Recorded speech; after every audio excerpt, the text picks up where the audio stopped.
Hello, in this video I want to show you how to add all your Instagram following on Threads at once.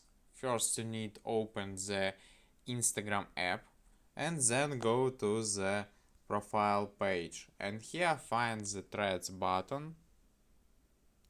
Go to the Threads, view Threads profile, and here we can see our Threads profile. Then just click on the followers. I have 0 followers, click on it and then go to the following.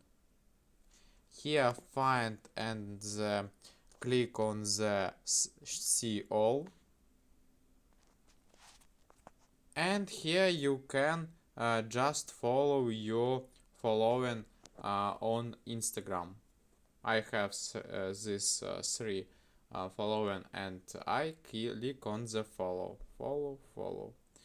Or you can just click on the follow all and click on the red button confirm.